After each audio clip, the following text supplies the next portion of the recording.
News 18 ডিজিটালে এই মুহূর্তে আপনাদের সামনে আবহাওয়ার সংবাদ নিয়ে আমি বিশ্বজিৎ। আবহাওয়ার কি পরিবর্তন হচ্ছে এ সপ্তাহে শীতের কার্যত এই স্পেলের শেষ হবে এবং উষ্ণতা কিছুটা বাড়বে এমন পূর্বাভাস দিচ্ছে আলিপুর আবহাওয়া দপ্তর। ভারতের মৌসুম ভবন জানাচ্ছে যে এখনও দিল্লিতে শীতল দিন ও শৈত্যপ্রবাহ, শুধু দিল্লি নয়, দিল্লি, পাঞ্জাব, চণ্ডীগড়, হরিয়ানা অর্থাৎ যে উত্তর পশ্চিমের সমতল, সেখানে এখনও শীতল দিন, শৈত্যপ্রবাহের পরিস্থিতি থাকছে। এবং এই যে এই পর্ব আগামীকাল থেকে কিছুটা দিল্লির পরিস্থিতি কিছুটা পশ্চিমী ঝঞ্ঝার প্রভাবে কিছুটা পরিবর্তন হতে পারে এবং পূর্ব ভারতের ক্ষেত্রে এই পরিবর্তনটা আগামী রবিবারের দিকে হতে পারে। অর্থাৎ মাঘের শুরুতে যে শীতের স্পেল থাকবে, যে কথা বলছিলাম আমরা গত কয়েকদিন ধরে, যে পৌষ সংক্রান্তি শুধু নয়, পৌষ সংক্রান্তি পেরিয়েও মাঘের শুরুতেও এই জমিয়ে শীতের যে স্পেল সেটা থাকবে। জমিয়ে শীতের স্পেল রয়েছে এবং এটা আরও 3-4 দিন থাকবে, অর্থাৎ রবিবার পর্যন্ত থাকবে। রবিবারে একটা আবহাওয়ার পরিবর্তন হবে, কারণ পশ্চিমী ঝঞ্ঝা আগামীকাল ঢুকছে এবং এই পশ্চিমী ঝঞ্ঝায় শীতল যে হাওয়া, সেই শীতল হাওয়া, উত্তর পশ্চিমের যে শীতল হাওয়া, সেটায় ছেদ পড়বে এবং এই শীতল হাওয়া আবহাওয়ায় এই যে উত্তরে হাওয়া অবাধে আসছিল, তার গতি রোধ হলেই তাপমাত্রা একটু বাড়বে। ইতিমধ্যেই কুয়াশার সতর্কতা জারি করেছে আলিপুর আবহাওয়া দপ্তর। জানিয়েছে উত্তরবঙ্গের মতো দক্ষিণবঙ্গেও আগামী 2-3 দিন কুয়াশার সম্ভাবনা থাকতে পারে। ঘন কুয়াশার দাপট, অর্থাৎ 200 থেকে 50 মিটারের মধ্যে ঘনত্ব থাকতে পারে, দৃশ্যমানতা কমে যেতে পারে। এর প্রভাব বেশি পড়বে, অর্থাৎ দক্ষিণবঙ্গের ক্ষেত্রে আমরা যদি দেখি যে এই কুয়াশা হবে এবং তারপরই আবহাওয়ার যে পরিবর্তন, সেই পরিবর্তনের কথা বলছিলাম, সেই পরিবর্তনটা অনেকটা প্রকট হবে।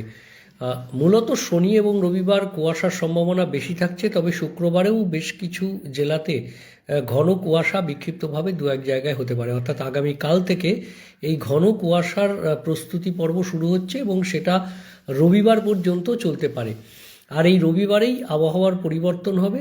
এখন দেখা যাক যে আজ সকালে হালকা কুয়াশা, আজ কলকাতার তাপমাত্রা 13.2 ডিগ্রি সেলসিয়াস, অর্থাৎ গতকালের তুলনায় 0.5 ডিগ্রি সেলসিয়াস কমেছে, তবে এখনও 13 ডিগ্রি ঘরেই রয়েছে তাপমাত্রা। কলকাতার তাপমাত্রা যেমন 13 ডিগ্রি, অর্থাৎ 12-13 ডিগ্রিতেই থাকবে আগামী এই 2-3 দিন বা রবিবার পর্যন্ত। হয়তো খুব বেশি হলে 14 ডিগ্রি সেলসিয়াস রবিবারের দিকে হতে পারে, তবে 12-13 ডিগ্রির মধ্যেই থাকার সম্ভাবনা বেশি আপাতত। কলকাতায় যেমন, তেমনি পশ্চিমের জেলাগুলিতে 7 থেকে 10 ডিগ্রি সেলসিয়াসের মধ্যে থাকবে এই তাপমাত্রা আগামী 2-3 দিন। রবিবারের পর থেকে এই তাপমাত্রা আর একটু বাড়বে, অর্থাৎ 2 থেকে 3 ডিগ্রি সেলসিয়াস তাপমাত্রা বাড়তে পারে সোমবার থেকে বুধবারের মধ্যে, এমনটা ইঙ্গিত রয়েছে। এবং এই তাপমাত্রা বাড়লে শুধু রাতের নয়, দিনের তাপমাত্রাও বাড়বে। আর তার ফলে যে জমিয়ে শীতের যে আমেজ, যে ফিল লাইক টেম্পারেচার, সেটা অনেকটা কম থাকছিল, সেটা অনেকটা বেড়ে যাবে। আর তার আগেই কুয়াশা, আর এই ঘন কুয়াশায় আমরা জানি যে দিনের তাপমাত্রা কিছুটা কমলেও রাতের তাপমাত্রা বেড়ে যায় কুয়াশা, মানে আংশিক মেঘলা আকাশ হলে। এবং সেক্ষেত্রে এই পরিস্থিতিতে দাঁড়িয়ে শুক্রবার থেকে রবিবারের মধ্যে যে ঘন কুয়াশার সতর্কবার্তা রয়েছে, সেই কুয়াশার সম্ভাবনা সবথেকে বেশি থাকবে হুগলি, মুর্শিদাবাদ, বীরভূম, পূর্ব পশ্চিম বর্ধমান, নদিয়া এবং উত্তর 24 পরগনা, এই জেলাগুলিতে। প্রথম দিকে হুগলি, পূর্ব বর্ধমান, পশ্চিম বর্ধমান এবং বীরভূম, মুর্শিদাবাদের কিছু অংশে কুয়াশার দাপট বেশি থাকবে এবং তারপর সেটা মুর্শিদাবাদ, নদিয়া এবং উত্তর 24 পরগনাতেও সেই প্রভাব পড়বে। অর্থাৎ কুয়াশাচ্ছন্ন দক্ষিণবঙ্গ এবং তারপর তাপমাত্রা ধীরে ধীরে বাড়বে। সোমবার থেকে বুধবারের মধ্যে 2 থেকে 3 ডিগ্রি সেলসিয়াস তাপমাত্রা বেড়ে যাবে। এবার আসি উত্তরবঙ্গের ক্ষেত্রে। উত্তরবঙ্গে ইতিমধ্যেই আমরা দেখছি ঘন কুয়াশা, উত্তর দিনাজপুর এলাকায় ঘন কুয়াশা, দার্জিলিংয়ে বিক্ষিপ্তভাবে দু এক জায়গায় ঘন কুয়াশা, কোচবিহার জলপাইগুড়িতেও দু একদিন ধরেই কোথাও কোথাও একটু ঘন কুয়াশা দাপট দেখা যাচ্ছে। আবহাওয়াবিদরা বলছেন যে মালদা, দুই দিনাজপুর, কোচবিহার, জলপাইগুড়ি, দার্জিলিং এই জেলাগুলিতে ঘন কুয়াশা থাকবে, কুয়াশার সম্ভাবনা বেশি থাকবে। তবে সবথেকে বেশি সম্ভাবনা মালদা, দুই দিনাজপুর এবং জলপাইগুড়ির কিছু অংশ দার্জিলিংয়ে।